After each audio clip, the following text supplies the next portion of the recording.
ओम शांति। तो आज सभी भाइयों को भट्टी करने का मौका मिला हुआ है और इस भट्टी का एक मुख्य लक्ष्य है अंतिम समय का पुरुषार्थ अशरीरी बनना, फरिश्ता बनना। आज इसी थीम के ऊपर सारी क्लासेस चलेंगे। हम कैसे अशरीरी बने, हम कैसे फरिश्ता बने, क्योंकि हमारे दो लक्ष्य हैं। एक है संगम का लक्ष्य और दूसरा है सत्युग का लक्ष्य। संगम का लक्ष्य है अशरीरी बनना, विधेयी बनना।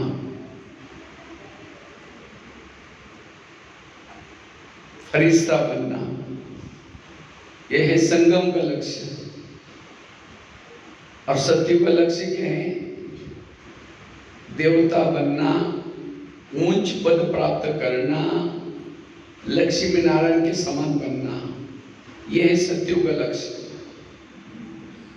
जो संगम के लक्ष्य तक पहुंचेगा,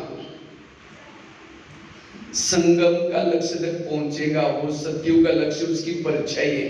उसके लिए आपको जो अशरीरी बनेगा, विधेयी बनेगा, निराकारी बनेगा, वो ऑटोमेटिकली लक्ष्मी नारायण बन सकता है, उच्च पद प्राप्त कर सकता है। भविष्य के लक्ष्य का टेंशन लेना है नहीं लेना है। टेंशन लेना है हमें संगम के लक्ष्य तक पहुंचने का। हम कैसे अशरीरी बने, कैसे विधेयी बने, कैसे फरिश्ता बने, ये हमें लक्ष्य रखना है। हमारे इस पढ़ाई का मुख्य सार है ही अशरीरी बनना, विधेयी बनना, निराकारी बनना,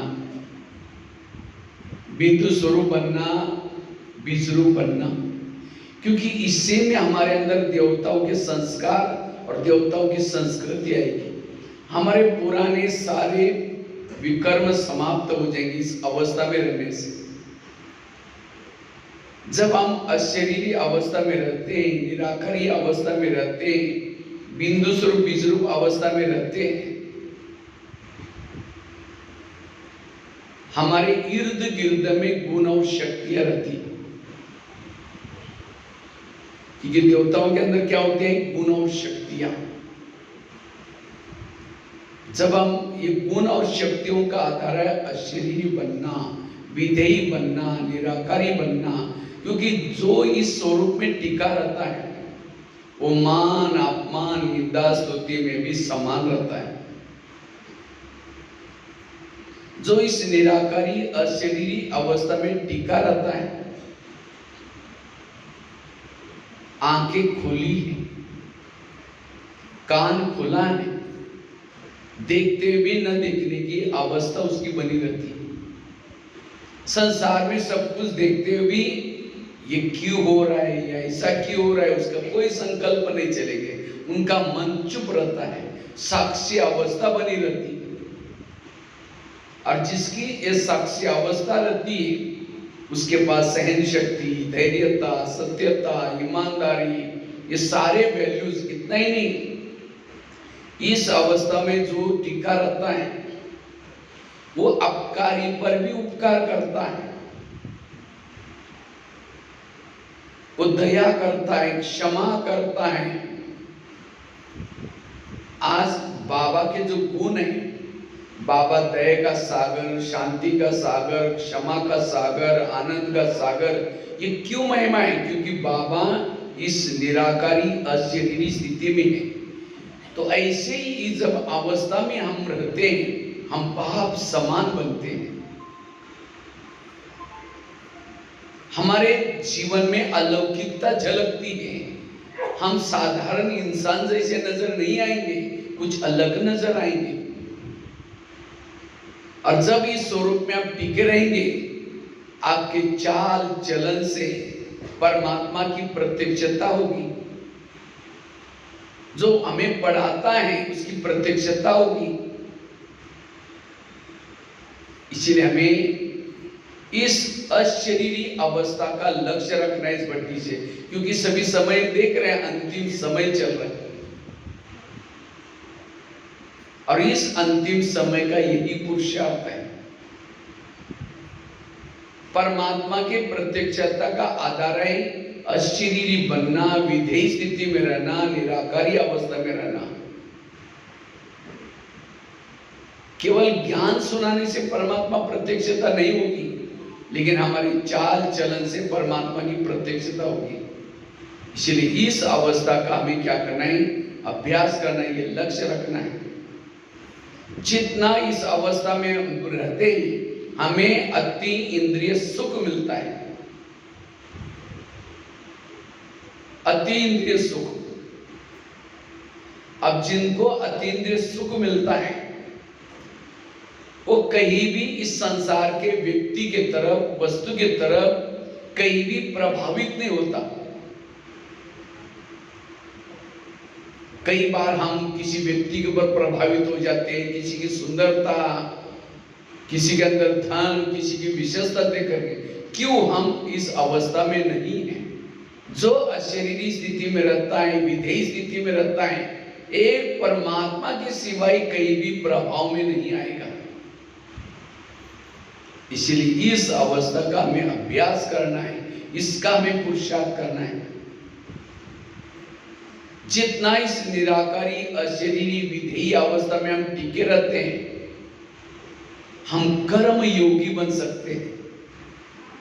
हाथ से कर्म कर रहे हैं, रास्ते में चल रहे हैं, हमारा योग निरंतर परमात्मा के साथ जुड़ा रहता है, हमारी बुद्धि सदा परमात्मा के साथ जुड़ी रहती है। इसीलिए मुझे लगता है रोज की मुरली में बाबा कितना कहते हैं, बच्चे आत्मा समझो, बच्चे अशरीरी बनो। रोज कोई भी मुरली रोज उठावा,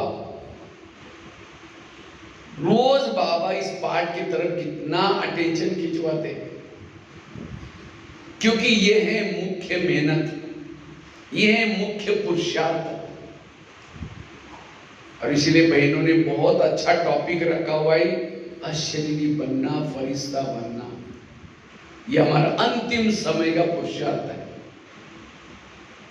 जिसको ही आजकल अव्यक्त मुरलियों में बाबा कहते हैं, बच्चे एवर रेडी बनो। अचानक कुछ भी हो सकता है, इसके लिए एवर रेडी। ये एवर रेडी, अशरीरी बनना, विधेयी बनना, ये है एवर रेडी की स्टेज। क्योंकि इस स्टेज में रहने वालों ने सारा समेटा हुआ है, उसकी मन बुद्धि उसके पास है, उसके अंदर एकाग्रता है। इस अवस्था में जो रहता है उससे कभी भी भूले नहीं होती, विकर्म नहीं होंगे। इतना ही नहीं, उन्होंने जन्म जन्मांतर जो विकर्म किए हैं, इस अवस्था में टिके रहने से विकर्म विनाश होने की क्रिया चलती रहती। अगर जन्म जन्मांतर के हमें विकर्म को विनाश करना है तो इस अवस्था में टिके रहना है। इसको ही दूसरे शब्द में बाबा कहते हैं ज्वाला स्वरूप स्थिति। ज्वाला स्वरूप स्थिति अर्थात अशरीरी में निरंतर रहना, विधेयी अवस्था में निरंतर रहना, बिंदु स्वरूप बीज रूप स्थिति में निरंतर रहना, यह है ज्वाला स्वरूप स्थिति। और ज्वाला स्वरूप स्थिति में रहने वालों से कोई भी गलत काम नहीं होता, क्योंकि इस अवस्था में रहने से सारी इंद्रियां हमारे वश में रहती हैं। आंखें हमारे वश में रहती हैं, कान हमारे वश में रहता है, मन हमारे वश में रहता है। और इसको ही दूसरे शब्द है स्वराज्य अधिकारी स्थिति, जिसको आज के मुरली में बाबा ने याद किया, स्वराज्य अधिकारी स्थिति में रहना। सारे गीता का सारा है, हे अर्जुन तुम अपने घोड़े के लगाम अपने हाथ में रखो। सारे इस पढ़ाई का सारा है, अपने इंद्रियों पर शासन करो। और जिसका संगम में इंद्रियों पर शासन है वो भविष्य का राजा है, वही देवी देवता है। आज लोगों से भूले क्यों रहे? व्यक्ति भूले करता है, क्यों करता है? क्योंकि इंद्रियों पर संयम, आंखें जो चाहे देख रहे, कान जो चाहे सुन रहे, मुंह जो चाहे बोल रहे, मन चाह जा रहे। ये अवस्था क्यों नहीं है? क्योंकि निराकारी स्थिति, अशरीरी स्थिति, विधेय स्थिति नहीं है। इस अवस्था में टिकना अर्थात अपने सीट पर बैठना। जैसे कोई सीट पर बैठता है तो सब उसके अंदर पावर आती है, सब लोग उसका कहना मानते हैं।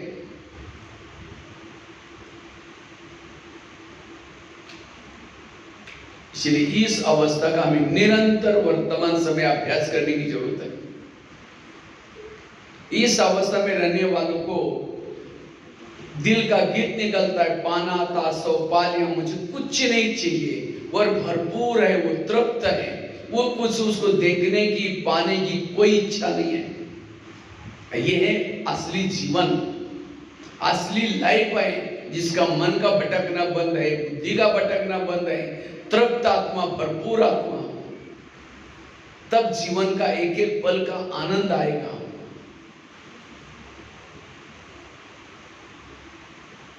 इस अवस्था में रहने वालों के चेहरे में सदा मुस्कुराहट रहती है।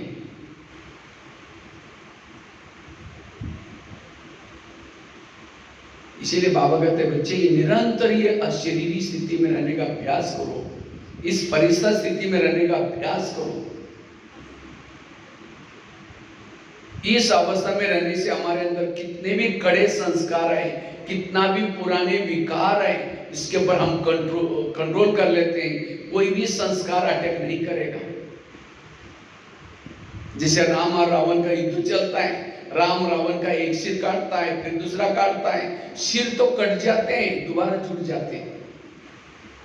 राम परेशान हो जाता है, विभीषण आता है, राम के कान में 2-3 बातें सुनाई, या ऐसा नहीं मरेगा, उसके नाभि में तीर लगाओ। और जब नाभि में तीर लगा, रावण क्या हो गया? मर गया। इसी तरह आज हम भी युद्ध कर रहे हैं, हमारे भी माया से युद्ध चल रहे हैं। हम कभी काम का गला काट देते हैं, महीना 2 महीना तो कट जाता है, दोबारा जुड़ जाता है, फिर काट देते हैं, फिर जुड़ जाता है। हम कभी कभी परेशान हो जाते हैं। तो बाबा कहते हैं, बच्चे तुम रावण के नाभि में तीर लगाओ। नाभि अर्थात देह भान। जब तक देह भान को खत्म नहीं करेंगे, काम क्रोध के विकारों के गले नहीं कटेंगे। विकारों के गले काटने का आधार है देह भान छोड़ना। सबसे बड़ा विकार है देह का भान। देह का भान सबसे बड़ा विकार है। काम बाद में आता है, क्रोध बाद में आता है, पहले आता है देह भान। इसलिए देही अभिमानी बनो, अशरीरी बनो। मुझे लगता है दुनिया के शास्त्र इकट्ठे करो, ग्रंथ इकट्ठे करो, एक पहाड़ बन जाएगा। लेकिन उसे हुआ कुछ नहीं। दिन प्रतिदिन विकार बढ़ते गए, समस्या बढ़ती गई। वास्तव में दुनिया में भक्ति क्यों करते हैं? विकार पर जीत प्राप्त करने के लिए। क्योंकि विकारों ने लोगों को दुखी बनाया। दुखों का कारण, अशांति का कारण ये विकार। लेकिन जितनी भक्ति गई, विकार बढ़ते गए। अभी तो भक्ति का रूप ही बदल गया। अब भक्ति क्यों करते हैं? हे भगवान, मेरे बेटे को नौकरी लगाने ना, हम इतने नारियल तोड़ेंगे, इतनी यात्रा करेंगे। उसमें भी क्या हो गया? अब विकारों की तो बातें छोड़ो। आखिर परमात्मा को गीता के वचनानुसार आना पड़ा। और आ करके पहली बात बाबा ने क्या बोली? बच्चे तुम आत्मा हो। पहले दिन हमें यही सुनाया और हमारा अंत का लेसन भी यही है। पहले दिन हमने केवल सुना है मैं आत्मा हूं, लेकिन आप अपने दिल पर हाथ रख करके पूछो, ये पाठ मेरा कितना पक्का है? मैं निरंतर कितना आत्मस्वरूप में टिकता हूं? ये जो बीच का ज्ञान है, कर्मों का ज्ञान, जो हुआ अच्छा, ड्रामा का ज्ञान, ये सारा ज्ञान है आत्म अभिमानी बनने के लिए। अस्कई कहते हैं, मैं जब से ज्ञान में आया हूं, मैंने कभी भी मुरली मिस नहीं किया। अगर आप रोज मुरली सुनते, किसी लिए सुनते? अशरीरी बनने के लिए, विधेयी बनने के लिए। ये जो बाबा ने 4 सब्जेक्ट रखे ब्रह्मा कुमारी के, कौन से? ज्ञान, योग, धारणा और सेवा। ये किसी लिए रखे? ये चारों सब्जेक्ट का सार है अशरीरी बनना। अगर मैं रोज मुरली सुनता हूं, कभी मुरली मिस नहीं करता हूं, तो मेरी स्थिति चाहिए अशरीरी आत्मिक। क्यों नहीं है? मैं मुरली केवल सुनता हूं, उसको धारण नहीं करता हूं। जो इस मुरली के पॉइंट का स्वरूप बन जाएगा, वो पॉइंट को अपने आचरण में लाएगा, वो ऑटोमेटिकली पॉइंट स्वरूप बन जाएगा, अशरीरी बन जाएगा। केवल मुरली को सुनने तक नहीं रखना है, उसको धारण करना है। जिसके पास मुरलियों के अथाह पॉइंट है, वो क्या बन जाएगा? पॉइंट स्वरूप बन जाएगा।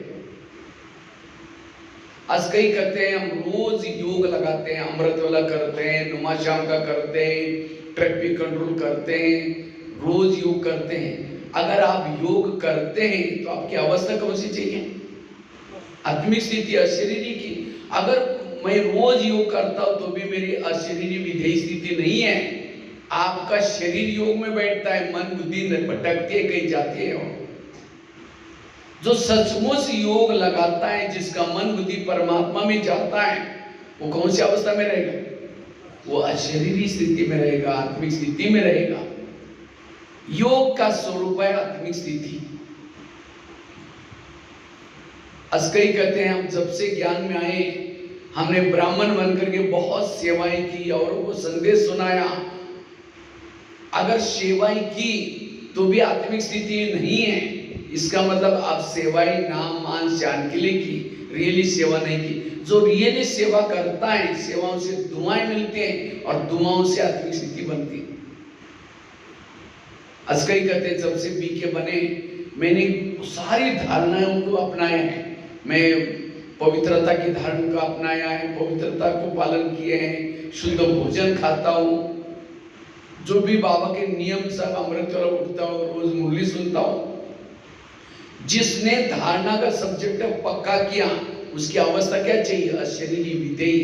अगर इतनी मैं धारणा करता हूँ तो भी मेरी अवस्था आत्मिक नहीं है, अशरीरी नहीं है, इसका मतलब आपकी धारणा केवल दिखावटी है। धारणाओं का सार है अशरीरी बनना।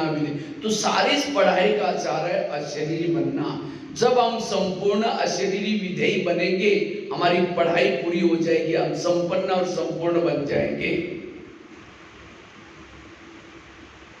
इसलिए अशरीरी बनना, यह अंत का समय चल रहा है। इसके बाद हमें पुरुषार्थ के लिए समय नहीं मिलने वाला, इसलिए अंत समय का पुरुषार्थ है अशरीरी बनना, विधेयी बनना।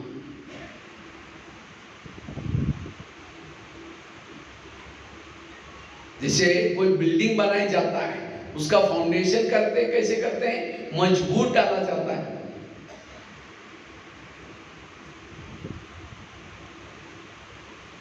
जितना खर्चा ऊपर आता है, उतना खर्चा फाउंडेशन में आता है। जिन्होंने फाउंडेशन रेत पर डाल दिया, कमजोर डाल दिया, आंधी तूफान आएगी, बिल्डिंग उसकी गिर जाएगी। इसी तरह हमारी 84 जन्म की बिल्डिंग बन रही है, 84 जन्म की बिल्डिंग बन रही।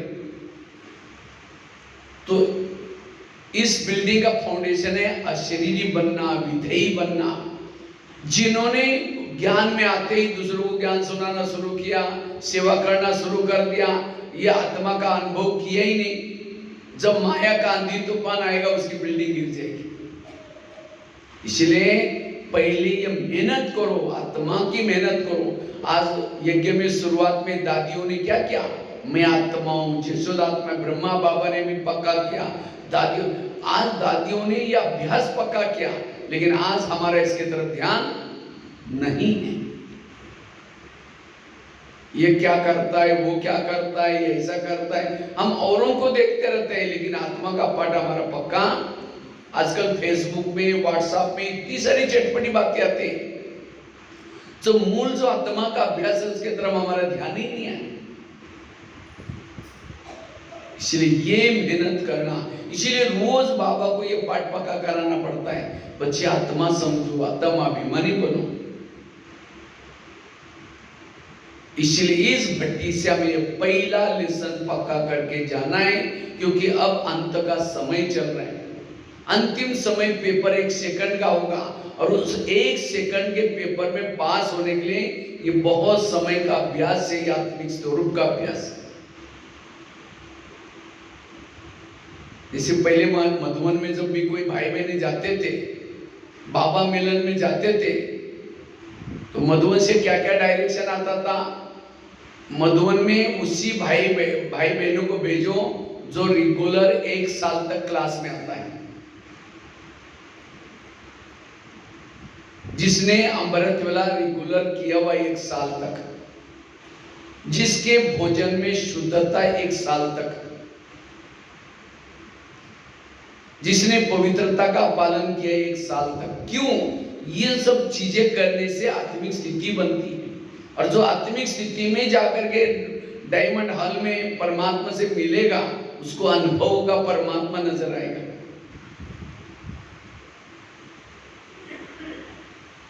ये सारी चीजें, धारणाएं, सेवाएं, योग, ज्ञान, ये आत्मिक स्थिति का आधार है।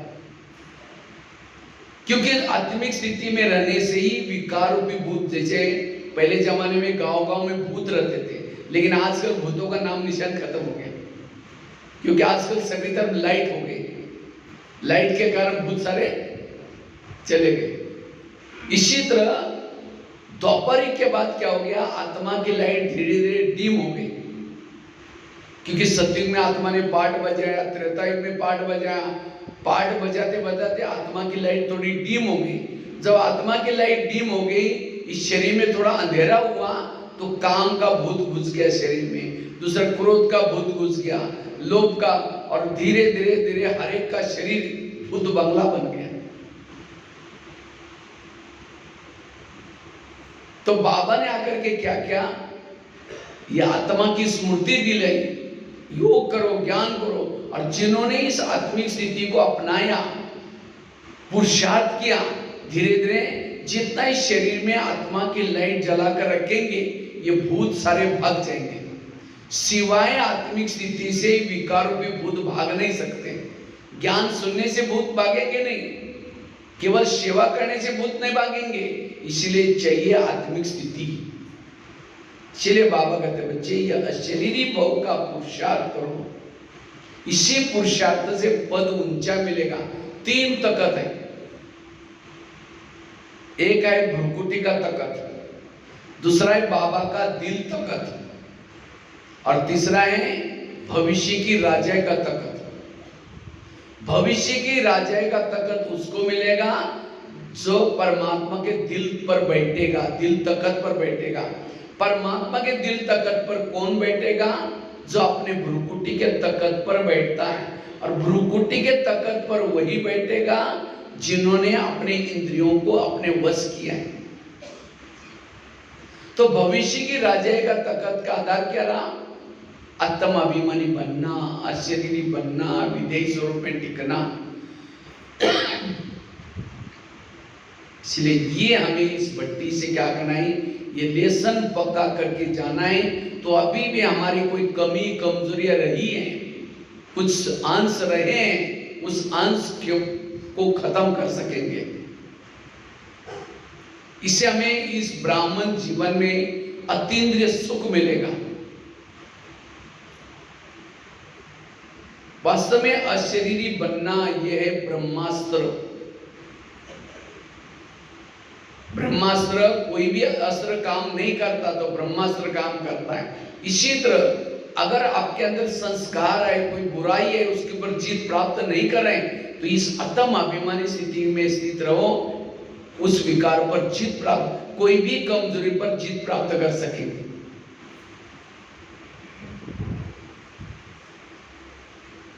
इसलिए इस पुरुषार्थ की वर्तमान समय बड़ी आवश्यकता है।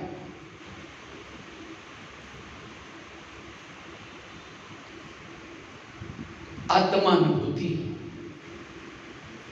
जो आत्मानुभूति करता है वही परमात्मा अनुभूति कर सकता है, वही प्रभु से मंगल मिलन मना सकता है, घंटों तक बाबा से बात कर सकता है।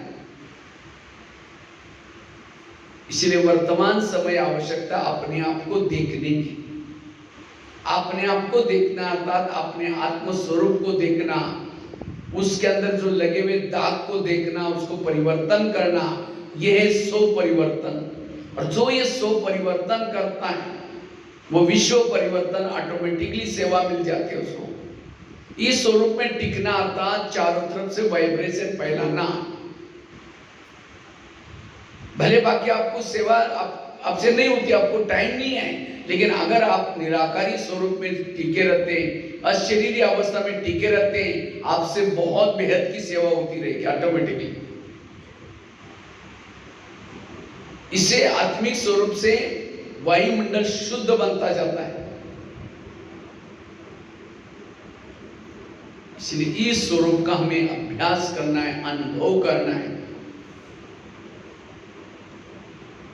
तो आज सारा दिन के भट्टी में हम कैसे इस आत्म स्वरूप को बढ़ाना है, उसके लिए हमें क्या क्या पुरुषार्थ करना है, इसी टॉपिक के ऊपर हम चर्चा करेंगे।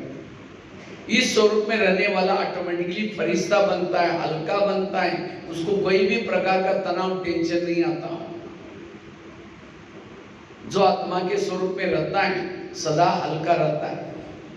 आत्मा के स्वरूप में रहने वालों को किसी के भी दोष, कमी, कमजोरी नजर नहीं आएंगे, सब अच्छे नजर आएंगे, हर एक अच्छा है। देह भान के चश्मे से देखने से दूसरे के दोष दिखाई पड़ते हैं, कमी कमजोरियां दिखाई पड़ती हैं, फलाने ऐसा है, वो ऐसा है, और उससे हमारा टाइम वेस्ट हो जाता है, एनर्जी वेस्ट हो जाती है।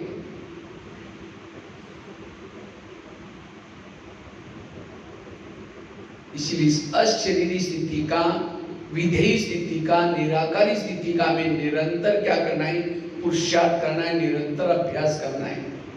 इस अभ्यास से हमारे जीवन की सारी समस्याओं का समाधान होगा। आज ज्ञानी बनने के बाद भी, ब्राह्मण बनने के बाद भी हर एक के जीवन में कोई ना कोई समस्या है। क्या समस्या है? मेरा योग ही नहीं लगता। और क्या समस्या है? मुझे सहन ही नहीं होता। और क्या समस्या है? मेरा ये संस्कार बदलता नहीं, बार बार रिपीट होता है। इस सारी समस्या का कारण है आपका खुद का देह भान। आप देह भान में हो इसलिए आपके संस्कार नहीं बदल रहे। आप देह भान में हो इसलिए आपको सहन नहीं हो रहा है। आप देह भान में है इसलिए योग नहीं लग रहा है। इसलिए अशरीरी स्थिति में रहने से जीवन की सारी समस्याओं का समाधान हो जाएगा।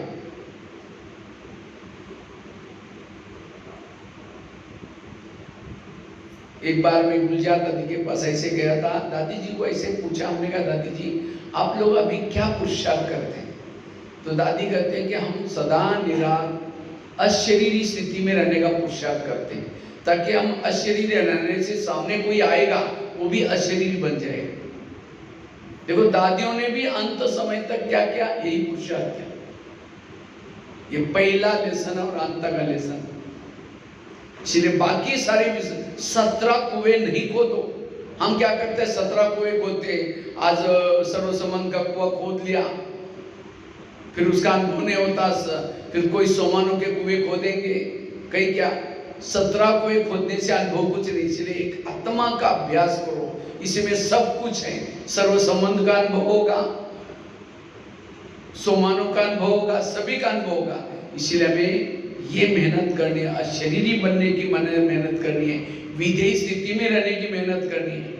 नहीं तो अंतिम समय जैसे कहते हैं ना, कोई भगत था, कोई उसको मारने के लिए आता है, वो कहता राम आओ, नहीं फिर कहता हनुमान आओ, ये नहीं आओ, तो मर जाता है। इसी तरह लास्ट में जब भूकंप सामने आ रहा है, क्या विनाश हो रहा है, कोई मारने के लिए आए, उस समय कहेंगे मैं फरिश्ता हूँ, मैं ये हूँ। उस समय हमारा बहुत काल का आत्मा का स्वरूप चाहिए। आत्मा के स्वरूप में रहने से हमें कोई डर नहीं लगता, कोई भय नहीं लगता, ना मृत्यु का डर, ना कोई बातों का डर। डर भय से भी परे आत्मा के स्वरूप में रहने वाला मान अपमान निंदा स्तुति में भी समान होता है। ये बहुत ऊंची अवस्था है। इसलिए हमें इस भट्टी से यह अशरीरी बनने का, विधेयी बनने का, निराकारी स्वरूप में स्थित रहने का पुरुषार्थ करके जाना है।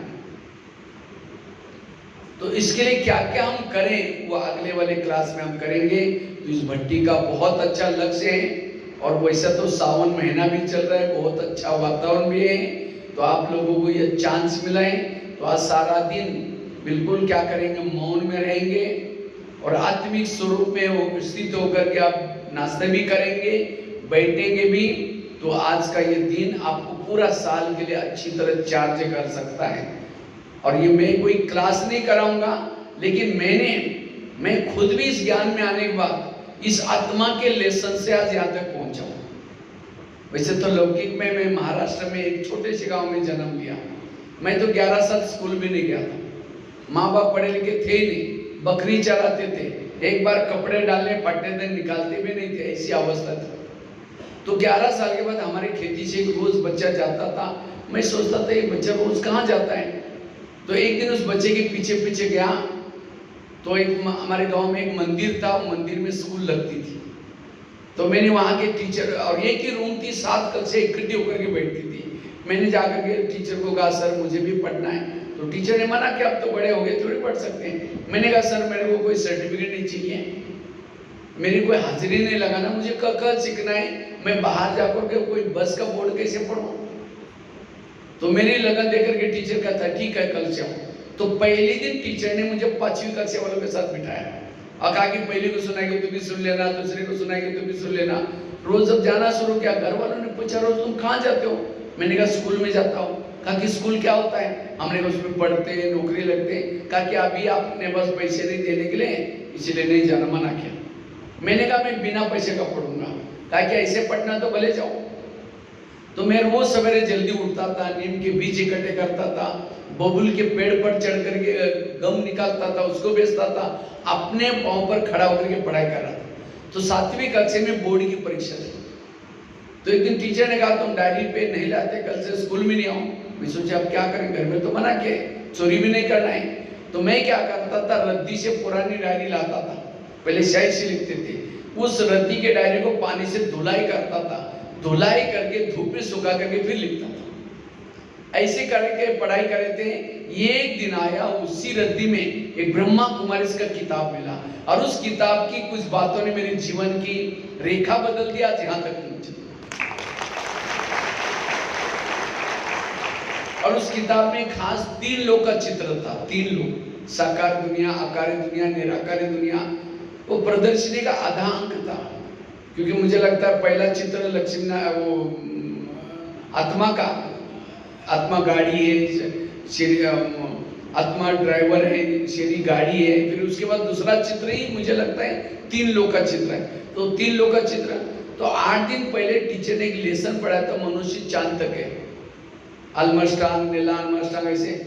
लेकिन जब ये ब्रह्मा कुमारी का 3 लोग का चित्र देखा, तो मैंने देखा कि चांद से भी पार ब्रह्मा बैठा है, विष्णु है खड़े हैं, शंकर जी बैठे हैं, और उसके पार भी एक दुनिया है, ज्योति ज्योति बिंदु आत्मा, उसको परम धाम करके लिखा था। तो मैंने सोचा मनुष्य तो चांद तक गया, और यहाँ इस किताब में तो चांद से भी पार कोई लोग बैठे हैं, यहाँ तो कोई तो वैज्ञानिक गया होगा। मैंने इस किताब के पन्ने को सर को दिखाया। हमने कहा सर उसी दिन आपने जो लेसन पढ़ा था, मनुष्य पहला कदम चंद्रमा पर रखा है, लेकिन ये तो गलत है, चंद्रमा से भी पार लोग बैठे, यहाँ कौन सा वैज्ञानिक गया। तो सर ने बाजू की लिखत 3-4 बार पढ़ी, कहता छोड़ो इसका कोई क्वेश्चन परीक्षा में नहीं आएगा। हमने कहा सर पढ़ाई केवल क्वेश्चन आंसर लिखने की थोड़ी पढ़ते। मैंने प्रिंसिपल को जाकर के यही प्रश्न पूछा, सर चंद्रमा से पार कौन सा व्यक्ति गया है, कौन सा वैज्ञानिक गया है, उसका नाम क्या है। वो भी चुप रह गया, कुछ बोला ही नहीं। फिर मैंने जो भी गांव में पढ़े लिखे लोग थे तो सबको प्रश्न पूछा, चंद्रमा से किसी ने नहीं बताया। मैंने सोचा कौन बताए। फिर उस किताब के ऊपर एड्रेस था, ब्रह्मा कुमारी ईश्वरीय विश्वविद्यालय नागपुर, क्योंकि मराठी सरकार सारा लिटरेचर नागपुर से छपता है। मैंने उस नागपुर के ब्रह्मा कुमारी के एड्रेस पर पत्र लिखा, 15 पैसे का, आदरणीय ब्रह्मा कुमारी, आप लोग तो चंद्रमा से भी पार गए, आप लोगों ने अपना नाम ज्योग्राफी में क्यों नहीं डाला, प्रश्न भेजा। तो वहां से मुझे एक जवाब आया कि आप 10 रुपए भेजो, इसके बारे में आपको जानकारी देंगे। मेरे पास 10 रुपए तो था ही नहीं। मैंने कुएं से ला करके पानी बेचा, 2 पैसा 3 पैसा, 6 महीने तक 10 रुपए इकट्ठा किया, उसको मनी ऑर्डर से भेजा। और वहां से मुझे हर महीने में किताब आता था, आत्मा क्या है, फिर परमात्मा क्या है, और उसका कोर्स करके मेरी मैं ज्ञान में चलना शुरू किया और तब तक मेरी 10वीं पूरी होगी। 10वीं में मेरा बोर्ड में फर्स्ट नंबर लिया। फिर बड़े शहर में मैं पढ़ने के लिए गया था, ITI का कोर्स करने के लिए गया था। तो वहां एक ब्रह्मा कुमारी की पाठशाला खुली थी। तो जब मैं पहली दिन पाठशाला में गया तो मुरली चल रही थी और सारे मुरली में एक एक लाइन, बच्चे तुम आत्मा हो, आत्मा का पाठ पकड़ो। कभी कभी बाबा के मुरली आत्मा के ऊपर बहुत पूरी मुरली होते। तो मुझे लगा कि यहाँ का मुख्य लेसन आत्मा का। मैं बाहर जाकर के अपने हाथ पर भी लिख करके रखा उसी दिन, देखो मैं आत्मा हूँ, या लिखा हुआ यहाँ भी लिखा गया। और मैंने इस ज्ञान मार्ग में इस आत्मा के लेसन को बहुत पक्का किया। इसके लिए मैंने अलग अलग चार्ट बनाए थे। हर घंटे में चेक करता था मैं आत्मा मुझे कितनी स्मृति है, चार्ट लगा रखा। बार बार इसको मैं लिख करके भी प्रैक्टिस की। और इस आत्मा के लिए जब मैं ज्ञान में आता था शुरू में, तो कई बार मैं एकदम पाठशाला में लास्ट में बैठता था। महाराष्ट्र वाली मराठी टोपी पहन करके सबसे लास्ट में बैठ। कई बार बहनी कहती थी बेचारा गरीब बच्चा भी रोज आता है, पता नहीं सत्युग में आएगा नहीं आएगा, ये कहीं किसी को बोलता भी नहीं। मैं चुपचाप रहता था, लेकिन अंदर से आत्मा का लेसन पक्का करता था। तो कई बार मुझे मधुबन में जाने का, बहनों को कहा बहन जी मुझे मेरा पढ़ाई पूरी हुआ, थोड़ा मधुबन में जाना है तो सेवा भी करूंगा। तो बहनों ने कहा तुम गरीब बच्चा वहां जाकर करोगी क्या, तुमको क्या आता है। सचमुच मुझे कोई 2 शब्द में मैं किसी को बोल नहीं सकता था। मेरे पास कोई कला विशेषता कोई थी नहीं। लेकिन ड्रामा ऐसा बना, मैंने 6 महीना तक रात को 10 बजे से सवेरे 5 बजे तक योग किया। और उस योग के कारण बाबा ने मधुबन में बुलाया। और आज देखो कहा मैं 2 शब्द नहीं बोल सकता था। आज 12,000 कॉलेज में लेक्चर किया है, 1100-1200 जेलों में लेक्चर किया, जिसके कारण इंडिया बुक ऑफ रिकॉर्ड में नाम दर्ज है।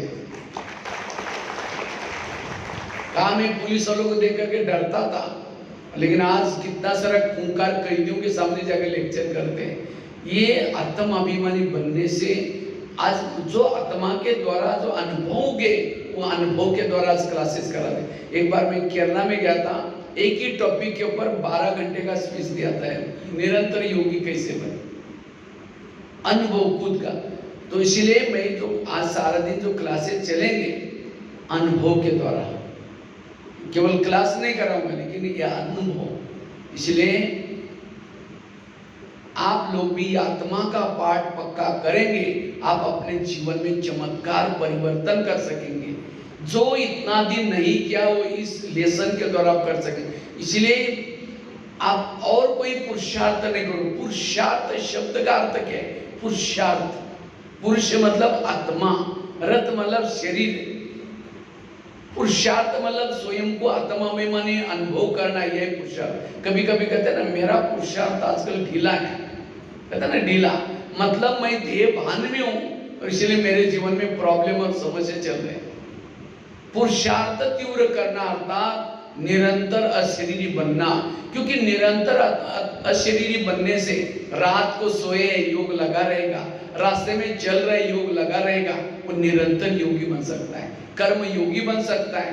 जो बाबा कहते हैं समय संकल्प इसका क्या करो, स्कीम बनाओ, बचत की स्कीम बनाओ। जब आत्माभिमानी स्थिति में रहेंगे सारे आपका समय भी बच जाएगा, शक्तियां भी बच जाएंगी और आप बहुत स्वयं को शक्तिशाली स्थिति का अनुभव कर सकेंगे। और जो आत्माभिमानी स्थिति में रहता है, अशरीरी स्थिति में रहता है, उसके अंदर देवताओं के संस्कार और उसके अंदर देवताओं की संस्कृति आ जाती है। आत्माभिमानी स्थिति में रहने वालों को सत्युग में जाने का भी दिल नहीं करेगा। वो बेहद का उसको वैरागी आता है, सारी दुनिया से वैराग आता है, कोई भी चीजें आकर्षित नहीं कर सकती। इसलिए हमें इस भट्टी से अशरीरी बनने का, विधेय बनने का, पुरुषार्थ करने का लक्ष्य लेके जाना है और निरंतर ये पुरुषार्थ करके अपनी कमी कमजोरी को खत्म करना है। ठीक है? ओम शांति।